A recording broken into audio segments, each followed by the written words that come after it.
So I was asked to do a video on the treasures, the gems of the large collection I bought recently.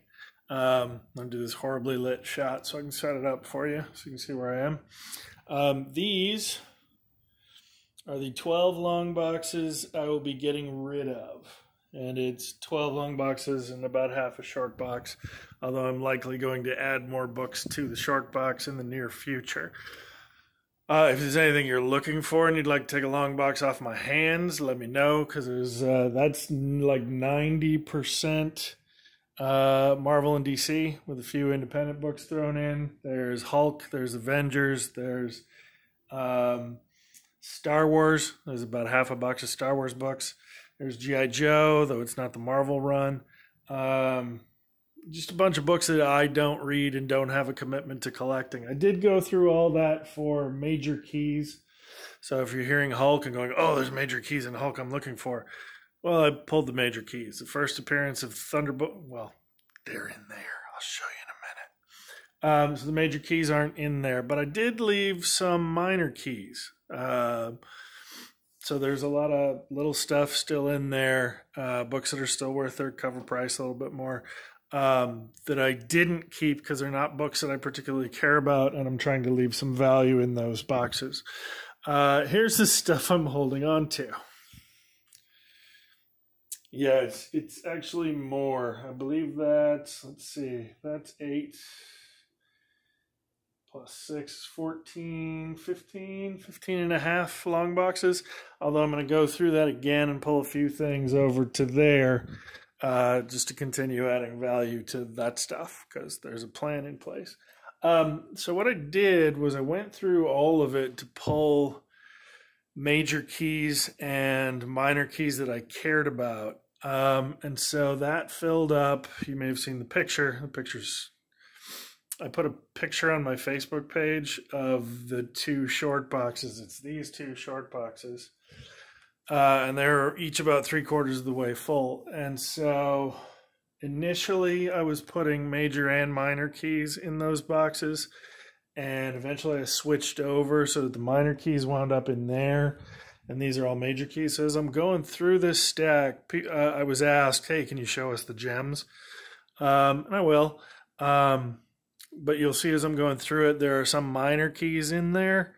So if you're looking at it going, that book's not that valuable. Yeah, I know. But it was a book I liked and I cared about and I kept. There's also a few books mixed in there from the collection I already had. Just the way things got organized as I was trying to move stuff around and space got condensed. Some things got filled in. So I'll try and point out the books that I already had as we go through them. And mostly just going to show you the books, and a few of them I'll let you know what they are and why they're important. So that's A-Force number 1. I'm going to do this, it has to be there, that's well lit. All-female team came out of Secret Wars. That's actually a fairly major key. Let's see. We're going to do this with 400 books. Let's do this quicker. I think that's a decent shot. Action Comics 775. Action Comics 1000, that just happened, that's a minor key. Action Comics number 1 from the New 52. That I already had, that was from a thrift store run. That's Amazing Spider-Man 201. I already had that from a thrift store run. Amazing Spider-Man 309. I hope these are framed well. That was an online purchase. That was the same online purchase. I posted 361, 362, 363. I bought those together, and 361 has been pulled to the box. It's the first appearance of Carnage. It's been pulled to the box so that I can have it graded. Spider-Man 649. The 650 that was in here got signed by Slott and Ramos and sent off for grading already. So there's 651. 798, I think I already had that one. This is a Gabriel Dell'Otto alternate variant cover for Symbiote Spider-Man number 1. Already had that. Here's another variant cover for Symbiote Spider-Man number 1. Already had that. Here is the trade dress variant, Gabriel Dell'Otto, Amazing Spider-Man 1. Already had that. And here's the Virgin variant. I saw one of these going in an auction the other day for over $100, so that's a valuable book. This is an Amazing Spider-Man variant. I think it's like number 4, number 7. I already had that. These are cool. That is the Blackout issue, Amazing Spider-Man 36. It was published December of 2001, and this is the issue that J. Michael Straczynski wrote in response to 9/11. Tends to go for somewhere around $60, and there was not one copy. There were 2 in there, and I already had one. So these 2 are definitely up for sale if you are interested. It's a well-written reflection from Spider-Man's perspective as the heroes of New York help out with 9/11. Good book. It's funny because I changed my filing system for the stuff that I'm keeping. Astonishing XMen went in under the A's, and it ended up, when I got to the Spider books and arranged all the Spider books, those 4 are Spider books, by the way, all of the Spider books under S. And so when I got to X-Men, I went, I should put all the X-Men books under X. So this will probably move if it gets filed. So Astonishing X-Men, this series is written by Joss Whedon, and there are several significant keys in the first several issues. I forget what's what, but I know that they introduced the concept of sword. What is sword? Well, let's keep this. Let's see. I want to show a different one. Here's number 2. Here's number 3. Here's number 4. I'm going to stop soon, I promise. Here's number 5. And I'm going to stop on number 6. And Tony Valenti knows why. So here's Astonishing X-Men number 6. You're familiar with SHIELD, the Strategic Headquarters Intelligence and Espionage Law Enforcement Division, or that was the name of it as we grew up with it. The name changed. Marvel changed what the acronym stood for, and I think it changed in the Ultimate Universe, and that change carried over into MCU and television. It's like Logistics Division, I forget. I forget the Strategic something or other. I forget what the new acronym is. SHIELD's important to me and my writing history. And so when my role-playing character and a character that I wrote comic books about joined SHIELD when he was about in his early 20s, and he was asked to run a strike team called Longsword. Well, it wasn't called Longsword. He was asked to run a strike team, and so he named it Longsword after himself and as a companion to S.H.I.E.L.D. So when Joss Whedon started writing Astonishing X-Men, he invented sword. And I'd been running that role-playing game character for a few years, and I was like, dang it. There's an idea that I came up with that I can no longer use. Sword in the comic books is... I have no idea what that acronym stands for, but I know it has to do with defending the planet from extraterrestrial threats. Like W is world, I think, or something like that. And if you've seen Spider-Man Far From Home, spoilers, at the end, Nick Fury is on a space station that's manned by Skrulls. And that's being taken to mean that sword is being introduced to the MCU. As a matter of fact, there are pictures from one of the shows. I want to say it's Falcon and the Winter Soldier that show a sword agency. And so it's pretty much confirmed that sword is in the MCU. So Astonishing X-Men is where the concept of sword originated in the first several issues.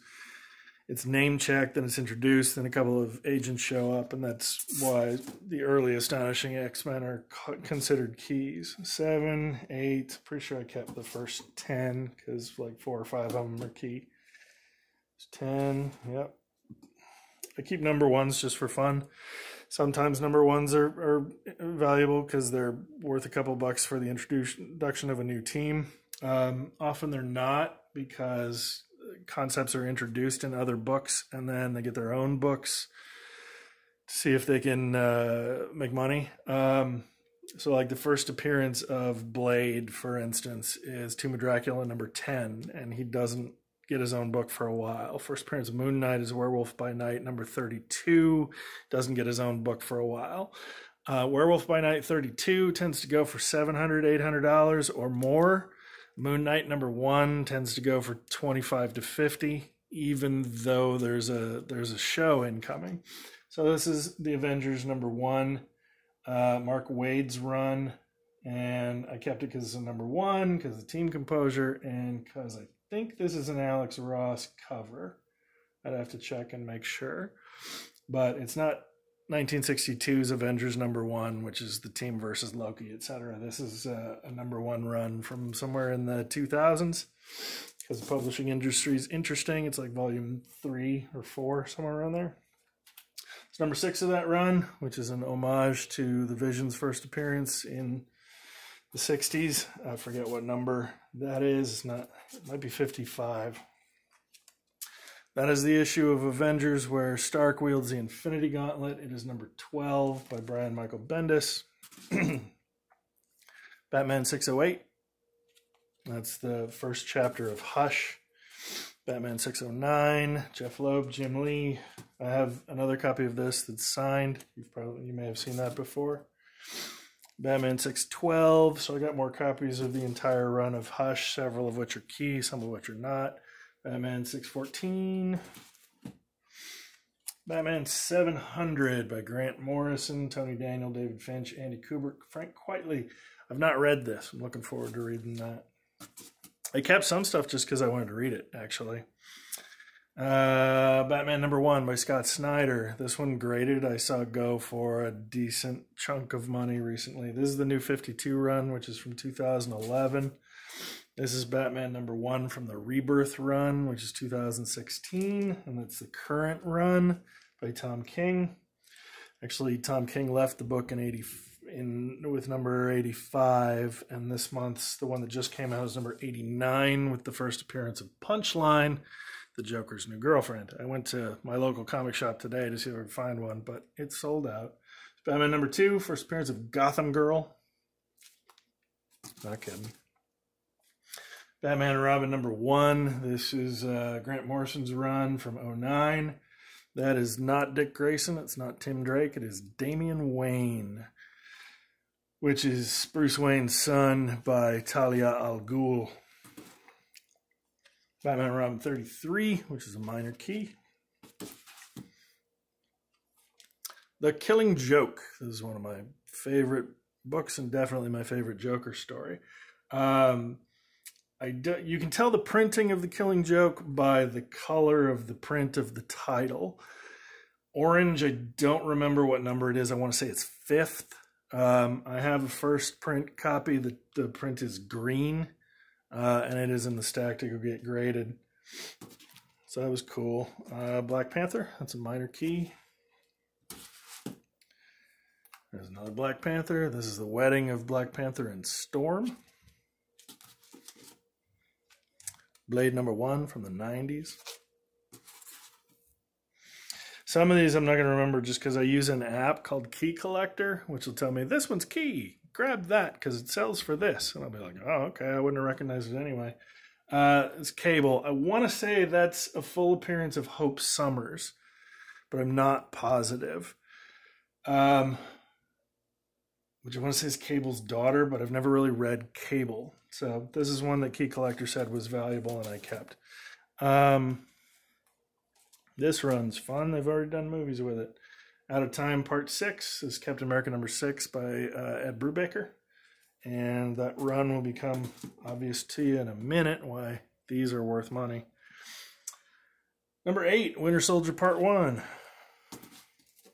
Number 9, Winter Soldier Part 2.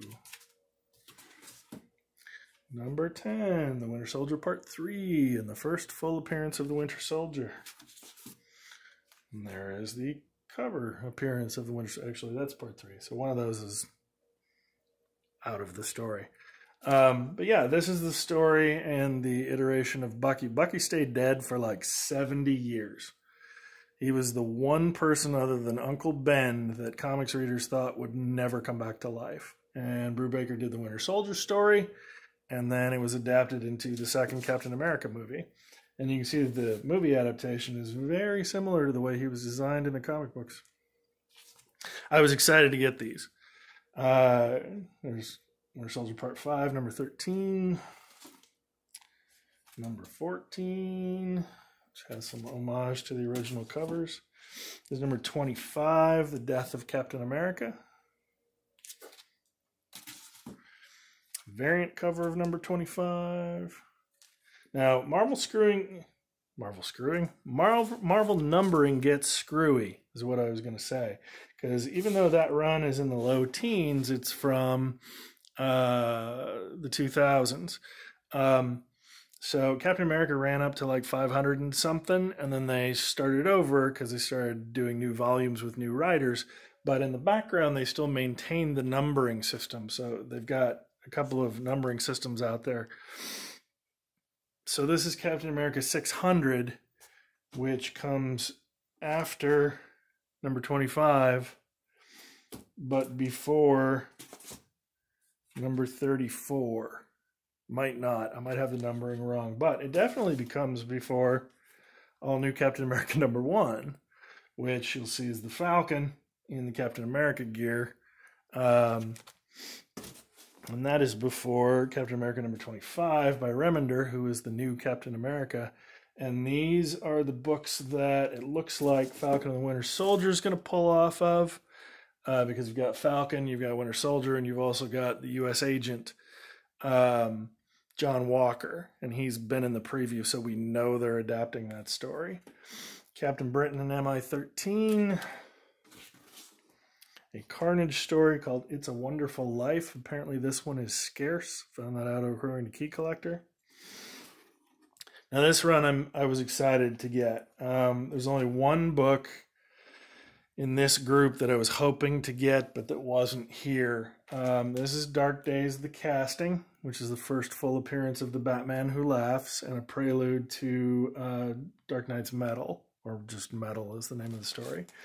The one I was hoping to get is Teen Titans number 12, because it's technically the first appearance of the Batman Who Laughs.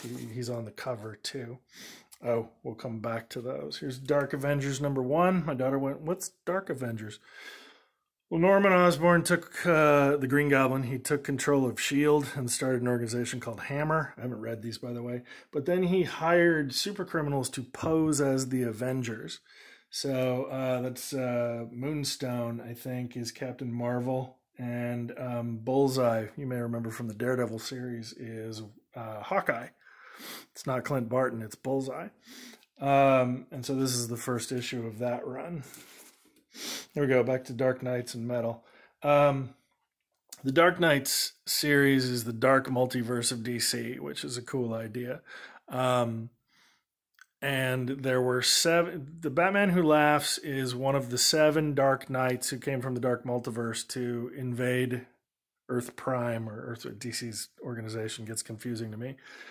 So he brought with him several iterations of the Batman who are combinations of the Batman and another member of the Justice League, because Batman had to take them out in one of the dark alternate timelines.